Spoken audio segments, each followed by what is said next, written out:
cenas na sua cara. Eu confirmei, eu falei, eu pensei que você estava brincando. Eu disse você. Mas isso eu. Aí no dia seguinte, cenas na sua cara. Eu confirmei, eu falei, eu pensei que você estava brincando. Eu disse você. Mas isso eu. Aí no dia seguinte, cenas na sua cara. Eu confirmei, eu falei, eu pensei que você estava brincando. Eu disse você. Mas isso eu. Aí no dia seguinte, cenas na sua cara.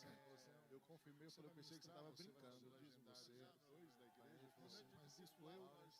Aí no dia seguinte, cenas na sua cara.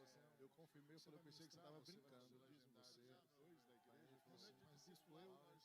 Aí no dia seguinte, cenas na sua cara. Eu confirmei, eu falei, eu pensei que você estava brincando. Eu disse você. Mas isso eu. Aí no dia seguinte, cenas na sua cara.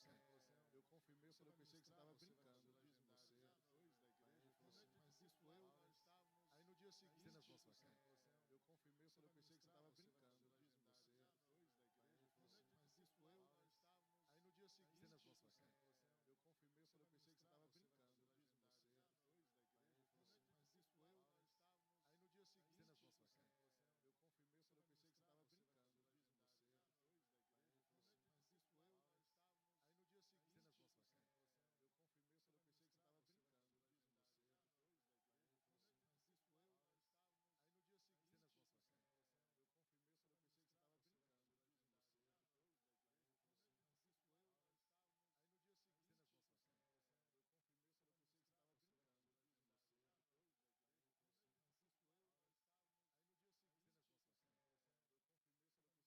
confirmei, eu falei, eu pensei que você estava brincando. Eu disse você. Mas isso eu. Aí no dia seguinte, cenas na sua cara. Eu confirmei, eu falei, eu pensei que você estava brincando. Eu disse você. Mas isso eu. Aí no dia seguinte, cenas na sua cara. Eu confirmei, eu falei, eu pensei que você estava brincando. Eu disse você. Mas isso eu. Aí no dia seguinte, cenas na sua cara. Eu confirmei, eu falei, eu pensei que você estava brincando. Eu disse você. Mas isso eu. Aí no dia seguinte, cenas na sua cara. Eu confirmei, eu falei, eu pensei que você estava brincando. Eu disse você. Mas isso eu. Aí no dia seguinte, cenas na sua cara. Eu confirmei, eu falei, eu pensei que você estava brincando. Eu disse você. Mas isso eu. Aí no dia seguinte, cenas na sua cara. Eu confirmei, eu falei, eu pensei que você estava brincando. Eu disse você. Mas isso eu. Aí no dia seguinte, cenas na sua cara. Eu confirmei, eu falei, eu pensei que você estava brincando. Eu disse você. Mas isso eu. Aí no dia seguinte, cenas na sua cara. Eu confirmei, eu falei, eu pensei que você estava brincando. Eu disse você. Mas isso eu. Aí no dia seguinte, cenas na sua cara. Discipulados de homens, a gente tem trabalhado o livro de Neemias. E é importante aqui a gente entender qual que era o contexto histórico daquele momento. Os israelenses tinham saído do exílio babilônico, né, eles estavam voltando para Jerusalém, e Neemias ele continuava numa posição de copeiro do rei Artaxerxes, né, rei persa, ainda na Babilônia. Esdras já tinha ido, mas ele soube a notícia de que Jerusalém ainda sofria, que os muros ainda não tinham sido erguidos.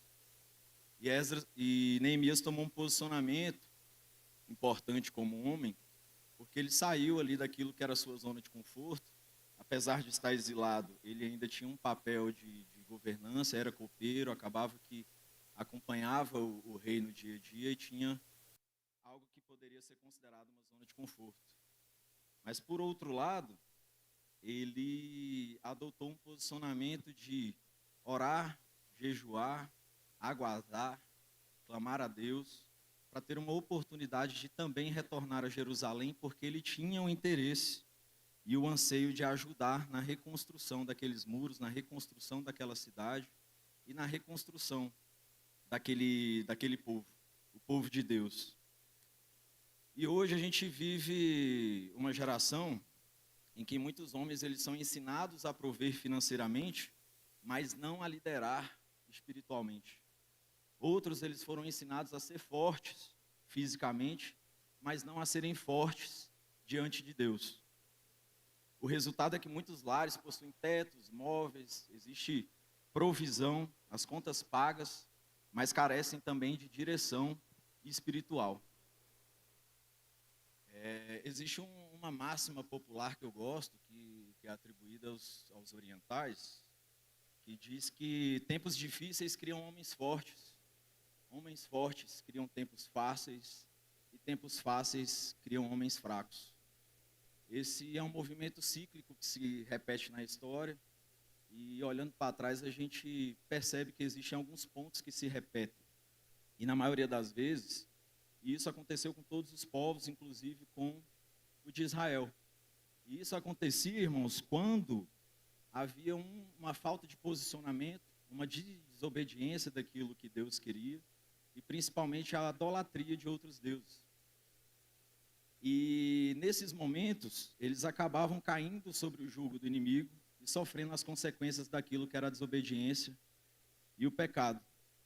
E esse caso do exílio da Babilônia foi um desses. Então, trazendo para esse contexto, Neemias ele nos ensina que o homem de Deus deve se posicionar mesmo diante dos desafios da geração.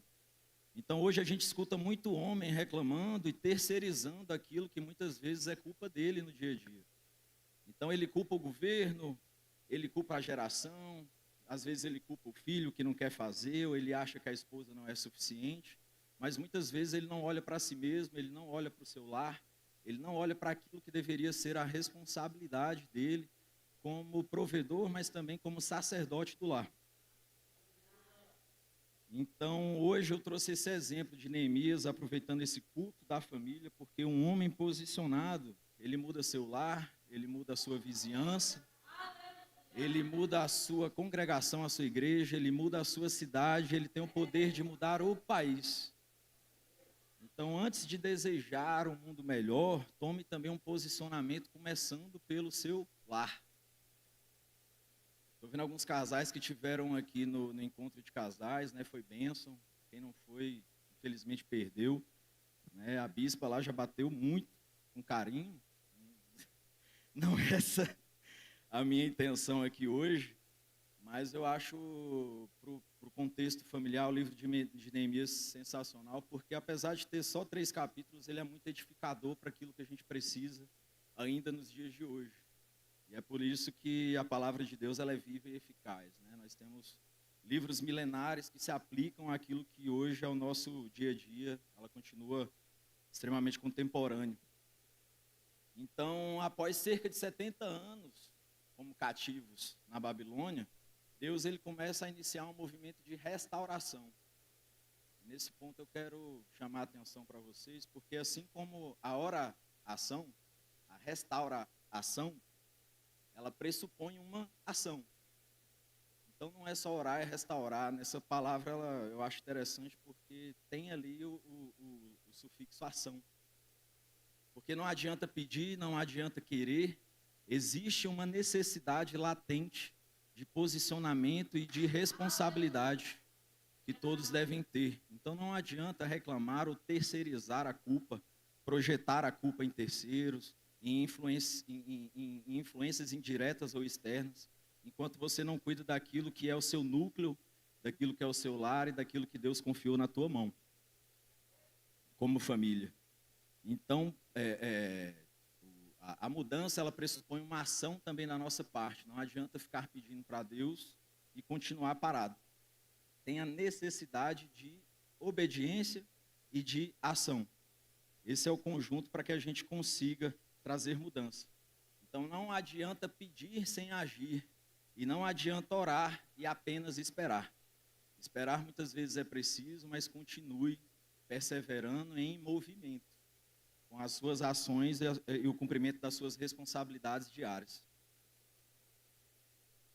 Assim como Neemias, a gente tem que sair da zona de conforto, mesmo com os perigos, mesmo com as incertezas. Ele não sabia se conseguiria construir, ele não sabia se ele teria os recursos necessários, os inimigos ainda estavam em volta, e é aqui que a gente chega nessa passagem, onde, enquanto eles construíam, eles continuavam armados e atentos a qualquer tipo de ameaça. E é isso que a gente precisa fazer também nos dias atuais. Porque Neemias entendeu que aquele muro, ele não representava só tijolos. Ele representava proteção, ele representava identidade, honra e a segurança das famílias de Israel. Então ele sabia que aquilo era um propósito muito maior, não era por vaidade, não era para ter o muro mais bonito, era para trazer segurança para aqueles que representavam o povo de Deus. E, irmãos, toda obra de restauração, ela incomoda o inimigo, ela incomoda aquele que não quer te ver vencer e prosperar, então ela sempre traz oposição, ela sempre traz dúvidas, ela sempre traz acusações, mas confiem no Senhor, que é aquele que tudo pode, aquele que tudo fez, aquele que tudo criou e que é o Deus do impossível. Então, muitas vezes, nós duvidamos de nós mesmos, não por duvidar daquilo que Deus pode fazer, nós duvidamos daquilo que a gente não consegue enxergar, considerando o nosso posicionamento atual. Então, Deus, muitas vezes, Ele tem algo tão grande, que a gente olha e fala, só Deus mesmo. É difícil acreditar, mas eu creio em Deus. Você pode até duvidar de você mesmo, mas não duvide do Senhor, que é aquele que tudo pode. Amém? E Ele quer te ver grande, Ele quer te ver próspero, mas Ele precisa que você busque intimidade, comunhão e aquilo que é a estrutura necessária para que você possa suportar todas as bênçãos que Ele tem para a sua vida. Então, irmãos, nesse ponto, nós temos um homem que trabalha, mas também que vigia. O versículo 17, ele deixa claro que os homens se encontravam com uma das mãos, eles se encontravam numa situação em que uma das mãos fazia a obra e a outra segurava a espada ou a arma, né? Dependendo da tradução. Alguns homens aqui já ouviu da esposa ou de alguma mulher que você não consegue fazer duas coisas ao mesmo tempo? É raro, mas acontece com frequência, né? Mas também umas coisas assim, às vezes você tem que estar no supermercado e na farmácia ao mesmo tempo. Aí é um problema de física, não tem como. Mas, irmãos, aqui o contexto é um pouquinho diferente, tá? Porque naquele momento, assim como no nosso dia a dia, em diversas situações, o povo não tinha escolha. Ele não podia parar só para construir, ele não podia parar só para lutar, ele tinha que construir e ele tinha que lutar. Ele tinha que se defender.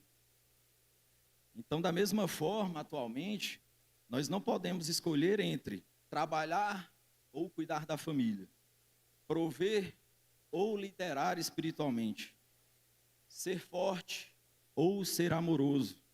Então, não é um ou, é um e de soma. Ele precisa fazer ambas as coisas. Não é opcional, não é facultativo, não é questão de múltipla escolha. São todas as opções marcadas com verdadeiro, né? Não é falso. Então, hoje, irmãos, nós temos os extremos, né? Temos homens que trabalham 8, 12, 14 horas por dia, independente do que for. No extremo de trabalhar muito. E do outro lado está a sua casa, e quando chega está cansado, não dá atenção para os filhos, não dá atenção para a esposa. Muitas vezes a esposa está sobrecarregada com aquilo que também são as tarefas do lar, e ele não percebe muitas vezes porque está vendo só o lado do provedor. Eu trabalho, está faltando alguma coisa, tem tudo aí, e muitas vezes se torna prepotente, arrogante, grosso, e são esses extremos que prejudicam. São esses extremos que Deus não quer para a sua vida. Deus sempre trabalhou com ordem, com decência e com equilíbrio. O equilíbrio é que traz a harmonia para aquilo que Deus tem para as nossas vidas. Então não adianta trabalhar por horas, em algum momento você vai adoecer porque acaba se tornando workaholic, né? Viciado em trabalho, sofre um burnout, adoece fisicamente. E o homem que ele não está bom, fisicamente, mentalmente, sentimentalmente e espiritualmente, ele não consegue cumprir a função dele, de ajudador, de pai, de marido, de provedor, porque é como aquela máxima do aeroporto, né, do avião, aliás. A orientação é máscara de oxigênio, primeiro você coloca a sua, depois você ajuda outra pessoa, porque se você não está bem consigo mesmo, você não consegue ajudar alguém a médio e longo prazo. Você pode até ajudar naquele momento, talvez você não perceba, mas com o passar do tempo você vai estar cada vez mais adoecido e longe daquilo que é o propósito que Deus tem para a sua vida, dentro do seu lar. Então não negligenciem também a parte espiritual, né? A sua necessidade de ser o sacerdote do seu lar, de orar pela sua esposa, de orar pelos seus filhos, de orar pelo seu empreendimento, pela proteção daquele que é o seu ambiente. Então Neemias, ele nos ensina que os homens, eles fazem ao mesmo tempo as atividades de construir e proteger, trabalhar e cuidar de suas famílias, ser provedor e sacerdote dos seus lares e também serem fortes e amorosos. Não adianta você querer ser durão e achar que não ama, que o seu coração é impenetrável. Né? Uma oportunidade, eu estava conversando com a bispa, ela riu, mas eu falei assim, bispo, eu acho que o homem ele tem que ter cara de maluco, mas um coração quebrantado. E ela riu, né? Eu me senti naquele meme que a pessoa fala alguma coisa e o outro está anotando e fala assim, não, desse jeito não dá. Deixa eu dar uma polida, deixa eu dar uma melhorada. E no movimento que eu participei, né, Legendários, eles têm uma expressão que encaixou com aquilo que eu já pensava, porque eles ensinam, né, exortam os homens a serem quebrantados perante Deus e inquebrantáveis perante o inimigo e perante os pecados do mundo. Eu falei, agora deu uma polida, né? Não precisa ter a cara de maluco, mas sejam quebrantados perante a Deus, cultuem, louvem, adorem, não liguem para quem está do lado. O homem muitas vezes não quer aquela situação de dizer, cara, estão chorando, estou chorando, estão me olhando. Na minha família eu acostumei porque a gente chora muito, pastor Daniel é prova disso, a Aline é prova disso. Danilo tenta ser durão também, mas a gente sabe que do coração dele, né? Tenho certeza que a barba dele muitas vezes está molhada também. E sempre que eu vejo alguém dessa forma, né, quebrantado, o Gabriel não está aqui também, mas eu acho ele incrível porque eu vejo um verdadeiro adorador, um homem que entendeu aquilo que é aquilo que Deus precisa dele, que ele seja forte, que ele seja corajoso, que ele defenda a sua família, mas que ele também se entregue. Uma vez eu vi uma entrevista de um homem que tinha sido preso por crimes de estupro e de pedofilia. Crimes pesados, né? A entrevista ela não era voltada para exaltar o crime, mas para entender como que alguém tinha a capacidade de praticar esse tipo de atitude de forma reiterada. E eu lembro que ele responde dizendo que, não, a pergunta era, como que você escolhe as suas vítimas? E ele responde dizendo que primeiro ele olhava se aquela criança, se aquela mulher estava acompanhada ou não. E segundo, ele olhava se a pessoa estava atenta ou se representava de alguma forma uma ameaça para ele. E isso me chamou muita atenção, porque por vezes a gente acha que nada está acontecendo, está distraído com o celular, olhando outra coisa, e tem alguém olhando para o seu filho, para a sua filha, para a sua esposa. E ele dizia que tinha uma compulsão que não conseguia controlar. Essa era a justificativa dele. Mas quando ele via um homem posicionado, uma pessoa que representava uma ameaça para ele, a vontade dele passava. De forma bem rápida, né? Então eu fui falar do Gabriel, lembrei dele aqui também. Então, irmãos, a gente tem que entender e estar em vigilância o tempo todo. O inimigo está ao derredor, como um leão querendo nos devorar. E a gente não pode baixar a guarda, a gente não pode achar que por ser cristão a gente tem que ser um ursinho carinhoso, não é nesse formato, né? Nós devemos amar uns aos outros acima de tudo, mas também fazer com que as nossas famílias se sintam protegidas, defendidas e guardadas. Esse é o nosso papel. E eu estou falando do mundo físico, mas também do espiritual. A gente sabe que a nossa luta não é contra a carne e sangue, mas contra os principados e as potestades do reino celestial.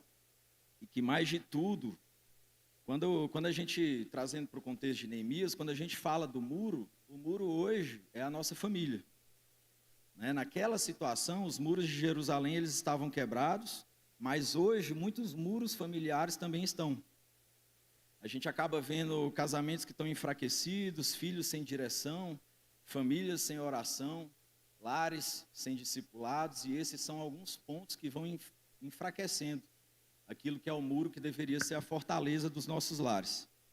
Então, irmão, se o homem não assumir seu posto, alguém infelizmente assumirá. E essa pessoa que assumir esse posto vai estar numa posição que não é dela. Na maioria das vezes é a esposa, em alguns momentos é o filho. E pior do que alguém que não está posicionado, é alguém posicionado no lugar errado, como a bispa sempre nos lembra e nos exorta. Então, o posicionamento, a atenção daquilo que é a nossa responsabilidade são os pontos cruciais dessa passagem. Neemias ele não ficou apenas lamentando as ruínas, ele estava triste, ele sabia que o povo estava padecendo, que tinha um risco de Jerusalém ser invadida e tomada novamente, mas ele se levantou, ele se posicionou e tomou as ações necessárias para reconstruir aquele ambiente, principalmente para a glória de Deus, considerando que aquele era o povo de Deus, o povo selecionado. Então, como eu falei no início, não terceirizem a culpa para aquilo que é um ambiente político, aquilo que é um ambiente geográfico, para aquilo que hoje é o lugar onde você trabalha, porque é onde Deus te posicionou. E melhor do que tomar decisões precipitadas é sempre orar e buscar um direcionamento de Deus.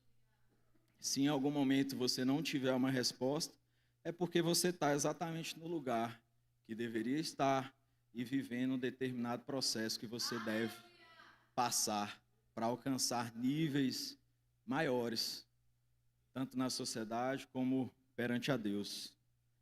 Então, essa terceirização, né, ela vai no caminho oposto daquilo que é a autorresponsabilização, que é olhar para si, olhar para o seu lar e entender o que está de errado. Então, convido as mulheres a perguntarem aqui para os homens: e o seu muro como está? Pergunta para o homem que está ao seu lado: e o seu muro como está?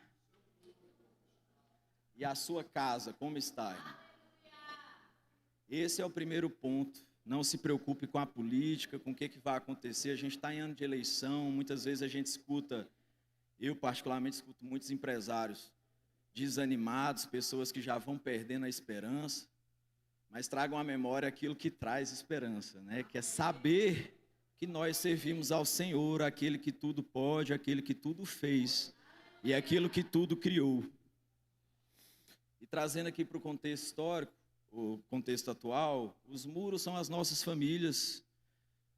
E a espada, irmãos, Paulo nos ensina, aliás, no capítulo 18, no versículo 4, só para relembrar, a palavra de Neemias diz: cada um trazia a sua espada à cinta e edificava. Então eles tinham a arma na cintura e continuavam edificando os muros, continuavam trabalhando na obra. E para os dias atuais nós temos a passagem de Paulo em Efésios, capítulo 6, versículo 17, que diz: tomai a espada do Espírito, que é a palavra de Deus. Então hoje a nossa espada é a palavra de Deus, é ela que nós devemos manejar, é ela que nós devemos conhecer, e é sobre ela que nós devemos refletir para aquilo que são as atitudes do dia a dia. Então eu não estou falando aqui sobre saber tudo, sobre ser pastor, sobre conhecer todos os capítulos, versículos, livros de cós salteado de trás para frente, não é isso. É por muitas vezes buscar ajuda, é estar nos cultos, né? A fé vem pelo ouvir, e é pelo ouvir a palavra de Deus. Então se você se fecha, se você não se encontra neste ambiente, onde você tem a oportunidade de se alimentar daquilo que é a palavra de Deus, o seu lar também vai carecer desse alimento, porque você também não vai saber como orientar e conduzir a sua família, a sua esposa, os seus filhos. Então não adianta dizer que não sabe. Eu vou confessar para vocês que eu fiquei muito tempo mesmo, sem ler uma Bíblia. E na maioria das vezes era por dizer que eu não entendia. Ah, é muito difícil. Isso também depende da tradução, né? É importante lembrar, mas por muito tempo eu não lia porque eu dizia que não entendia, até que eu fiz o curso de Direito, que não é nada fácil também. Mas se eu fiz o curso de Direito e entendi que existem materiais complementares, que existem professores, que existem pessoas dispostas a ensinar, da mesma forma, aqui na igreja, com os discipulados, com a busca de ajuda de irmãos, com as dúvidas, nós também temos acesso à palavra e aquilo que é o entendimento do propósito da palavra de Deus. Então, muitas vezes a gente fala, Deus não fala comigo, eu não sei o que fazer, mas você não busca ouvir aquilo que é a voz do Senhor que se encontra em cada uma dessas Bíblias. Então, irmãos, leiam a palavra, façam discipulados com seus filhos, busquem que eles vejam em vocês aquilo que é o reflexo do sacerdote que um dia eles serão. Amém? Irmãos, e para fechar essa parte do homem, nós temos o muro, nós temos a espada, e o conjunto disso tudo é o serviço. Eu entendo que é o ato de servir, né? Hoje, muitas vezes, a gente vê um contexto mundano de que a masculinidade ela representa uma posição de domínio. É como se o homem fosse simplesmente o dominador, ele que tem que dominar. Mas nós, como os cristãos, que somos pequenos cristos, que nos espelhamos em Jesus Cristo, nós temos que ter em mente que a masculinidade ela é serviço. A linguagem do amor do reino é servir. Jesus ele deixou claro que maior é aquele que serve, maior é aquele que está disposto e disponível para servir. Então, como eu disse, você pode ter dons, você pode ter talentos, você pode ser conhecedor da palavra, você pode ser influente, seja o que for. Mas se você não servir, se você não administrar aquilo que Deus confiou na sua mão para multiplicar, você será um servo.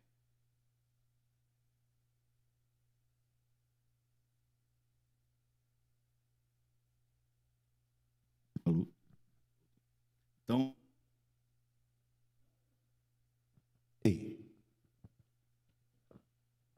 glória a Deus. Agora ficou alto.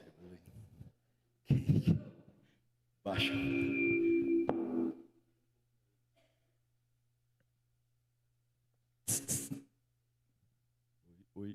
Oi. Glória a Deus, gente. Vamos adorando, me ajuda. Glória a Deus. Tá muito alto? Tá bom? Então, irmãos, quando vocês tiverem a oportunidade mais esperada, que é aquela de encontrar o nosso Senhor, que nós não sejamos tidos como aqueles que foram injustos e infiéis, aqueles que enterraram aquilo que Deus confiou, os nossos dons, as nossas capacidades, e mesmo que você ache que não é capaz, irmãos, para eu estar aqui hoje, vocês não estão entendendo, não. Por mais que você ache que não é capaz, creia na capacitação que Deus tem para a nossa vida, né? No mover do Espírito Santo, no agir, no falar, né? Nós temos vários exemplos de pessoas que se sentiram pequenas, de pessoas que eram gagas, como Moisés, ou que se sentiam jovens demais, como Jeremias, mas que Deus sempre capacitou para que fossem grandes homens, assim como Davi, que era um mero pastor, que sequer foi convidado para encontrar com Samuel, mas que veio a ser o rei de Israel. Irmãos, tudo isso parte daquilo que é, como eu vinha dizendo, a disposição e a disponibilidade. Não adianta você ter talentos, ter capacidade, falar o eis-me aqui da boca para fora, e quando você for convocado, quando você for chamado, você querer desertar, você não querer participar. Então, se eu estou aqui hoje, não foi a pedido meu. Juro para vocês. Eu estava brincando ontem teve o culto de jovens também, gente. Quem não veio também perdeu. Incentive os seus filhos a virem, Foi uma bênção, a gente teve a oportunidade de assistir o jogo aqui e por um momento eu fui convidado para participar de um talk show, né? Vocês estão entendendo o imprensado, não. Mas deu certo para a glória de Deus, gente. Então é isso que eu estou falando, é sobre posicionamento, é aquela máxima que o bispo nos ensina, quem é obreiro aqui dessa casa e ainda não sabe, que você pode até ser pego de surpresa, mas nunca desprevenido, né, Laura? É importante que você perceba e aprenda isso o mais rápido possível. É um conselho meu. Então, irmãos, ser homem segundo Deus não é ser autoritário, não é ser dominador. É ser responsável, não é impor respeito, é ser digno dele. Não é controlar a sua família, mas conduzi-la ao Senhor. Deus não procura o homem mais agressivo. Ele hoje procura o homem que é mais comprometido. Como eu disse, mais disponível e disposto. E por vezes eu fico triste. Claro que cada um tem seu processo, tem seu momento, porque tem pessoas que têm talentos. Talvez não o de cantar, não o de tocar um instrumento, mas aquela pessoa que com um aperto de mão, um abraço, acalma.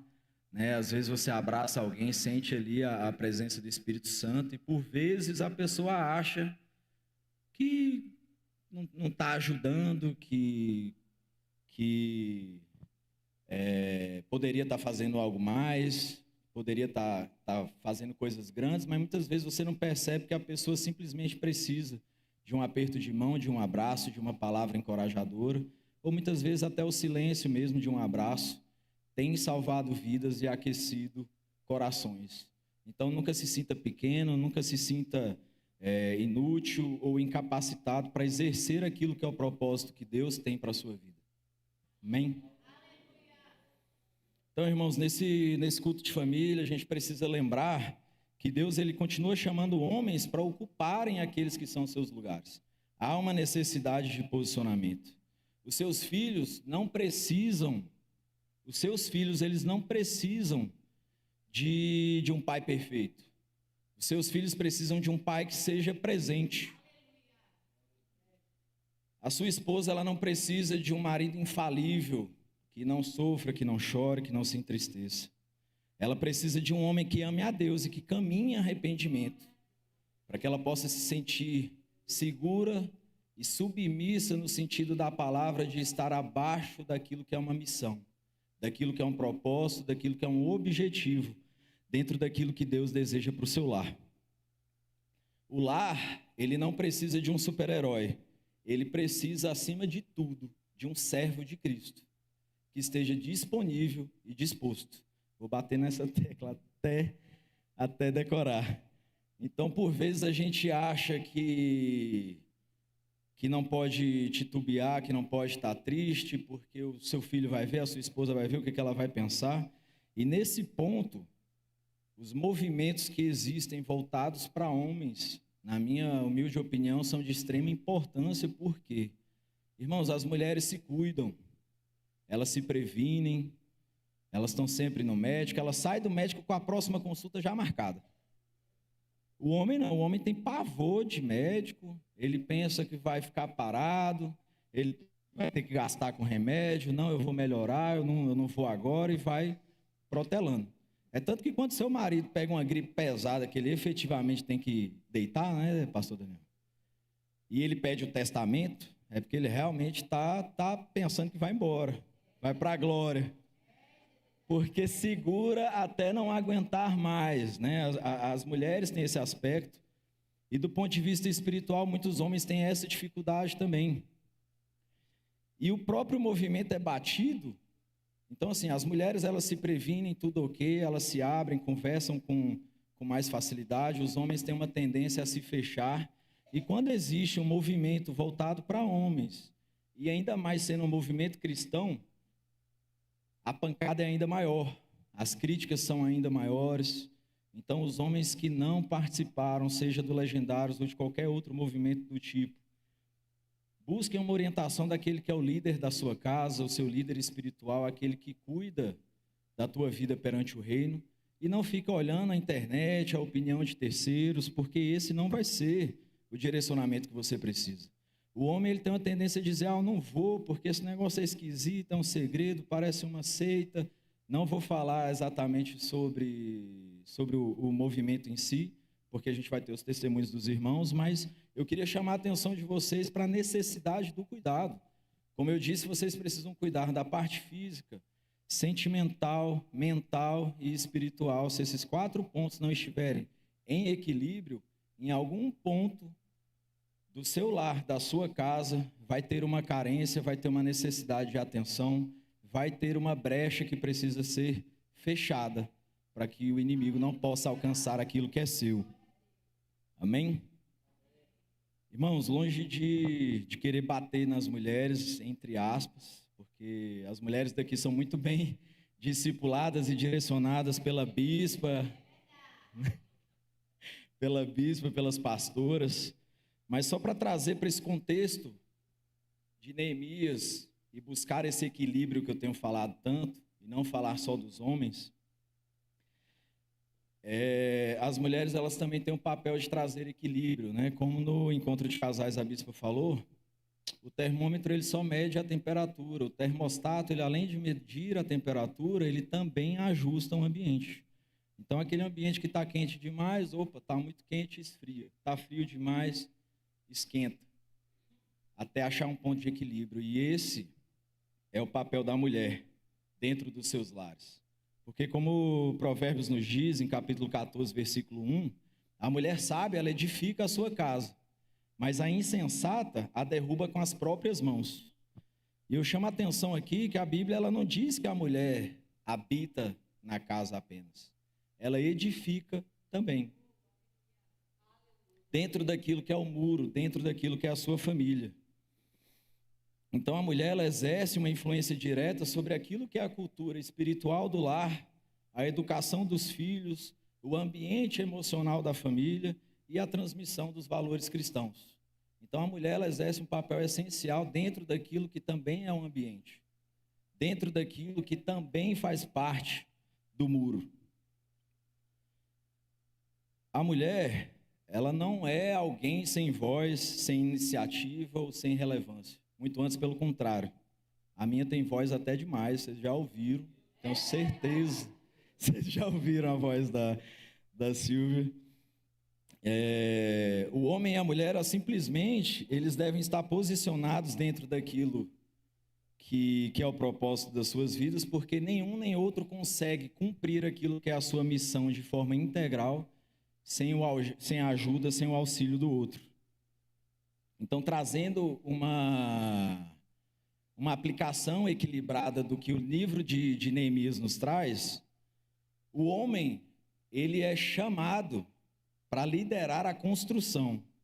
A mulher, ela é chamada para fortalecer e sustentar a construção. Então, todos têm um papel primordial e importante naquilo que é a família, naquilo que é o muro. Então, o homem constrói, a mulher fortalece e sustenta no dia a dia, cumprindo aquilo que é o propósito de Deus. Deus, quando criou o homem, ele não queria que ele orasse só. Quando criou a mulher, ele não queria que a mulher lutasse no lugar do homem.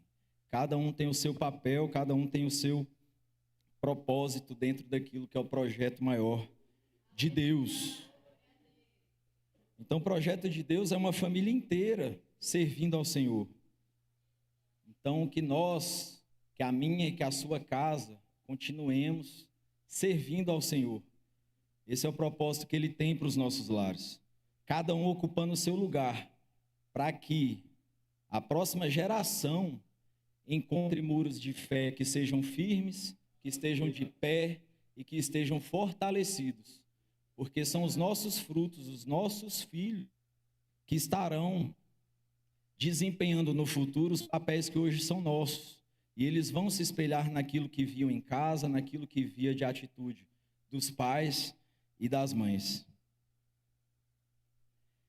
E eu falei do homem e da mulher e não poderia deixar aqui de mencionar, porque o salmista ele nos diz em Salmos, capítulo 127, versículo 1, que Se o Senhor não edificar a casa, em vão trabalham os que a edificam.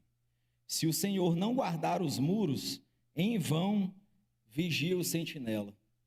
Então, novamente, nós estamos falando sobre muros, sobre a necessidade de vigilância, o posicionamento e o papel do homem, o posicionamento e o papel da mulher, mas, acima de tudo, tem a necessidade de que Deus esteja no lar, porque de nada vai adiantar edificar se ele não estiver presente. Em vão o homem vai vigiar o muro se ele não estiver presente. Então, acima de tudo, o que nós devemos é buscar a presença, por meio da obediência, da comunhão, da abstenção daquilo que é o pecado e da oração em conjunto com a sua família. Porque família não deixa família para trás. Amém. Então, para completar, a gente vê em Eclesiastes capítulo 12, na parte final, que um cordão de 3 dobras não se rompe com facilidade. Então, nesse culto da família, preciso que vocês entendam o que representa esse cordão de 3 dobras, que dificilmente se rompe, porque nós temos Deus, o homem posicionado e a mulher posicionada dentro daquilo que é o propósito de Deus. Irmãos, dessa forma, eu tenho certeza que os seus muros estarão fortalecidos, as suas famílias estarão fortalecidas e protegidas. Jesus deixou bem claro que nós seríamos perseguidos e odiados, não seria diferente, mas que Ele estaria conosco. Então, se você tem uma ideia de que você não vai sofrer represárias, julgamento, atribulações, eu sinto dizer que não é assim que funciona. Nós teremos nossos momentos de dúvidas, nossos momentos de receio por aquilo que não sabemos o que vai acontecer, mas nós temos a confiança, nós devemos ter a confiança e a fé de que servimos ao Deus do impossível e aquele que tudo pode. Amém? Então, irmãos, a pergunta não é se os muros ao seu redor estão em ruínas.